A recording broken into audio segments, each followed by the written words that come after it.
A gentle breeze lifted the time cloth, and it landed right on Mom's head. In an instant, her body began to shrink smaller and smaller. She walked over to the mirror and took a look. She had turned into a little girl. She could have easily changed herself back, but she chose not to. She wanted to become friends with her own son. She noticed Nobita rushing out the door with a box in his hand, and wondered to herself if it was filled with zero-score test papers. Nobita was walking along carrying the box when Sunio and John showed up. They said they had a gift for him. To make it easier for Nobita to check it out, Sunio offered to hold the box for him. Just then, Mom appeared. She was convinced there was something secret inside the box, so she snatched it away and opened it. To everyone's shock, the box was full of bugs. Mother and son both ran off in terror, and, almost in unison, climbed up a utility pole. Once they had calmed down, Nobita asked who this little girl was. Mom told him she was his cousin, and innocent Nobita believed it right away. But they still had a more pressing problem. The box was still in Sunio's hands. They ran into Sunio soon after, but he was empty-handed. He said he had already left the box at his house. Nobita hurried back home. By then, Doraemon was already holding that box. Nobita planned to stash it in the closet, but Mom stopped him. Those spots would be found out in no time. If you want to hide something, put it somewhere up high, like the top drawer. Just as Nobita put the box away and was about to close the drawer, an envelope fell out. Inside it turned out to be Mom's secret savings. Even she herself had forgotten about that, but that reminded Nobita of one thing. Home was simply not a good place to hide things, so Nobita decided to take the box to their secret hideout. On the way there, Mom kept testing him. She wanted to know what was actually inside that box, but there was no way Nobita was going to tell someone he'd just met. Then, all of a sudden, he asked Mom to hold the box for him, and walked off on his own. Mom knew this was her chance, but then she realized her son had gone off to help an old lady. Watching how thoughtful her child was in that moment, Mom felt that even if the box contained a 0 on a test, she didn't want to make a big deal out of it anymore. After all, grades are just one small part of life. With Nobita's help, the old lady made it home safely. To thank them, she brought out some snacks. Nobita reached for one, but Mom stopped him. You should say thank you before you eat. Nobita thought this little girl was just like a kind older sister. After this experience, Nobita gradually began to accept the girl, and he brought her to the secret hideout. They walked down a narrow path, and soon arrived at the foot of a big tree. They moved the stone slab under the tree. Inside was another box, filled with all sorts of boyish toys. Nobita decided to show her that box. It was his secret, but he felt he could trust her. Mom slowly took the box and opened it.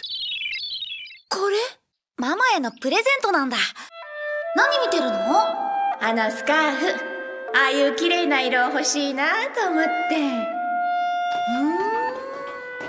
ママは覚えてないかもしれないけど、誕生日にびっくりさせるためにパパとお金を出し合ったんだよ。今月はお小遣いがパー。True parent-child connection is never about interrogation or suspicion. Just like Nobita's mom, when you take the time to get close to him, you'll find that aside from the zeros on his tests, he has his own good qualities too.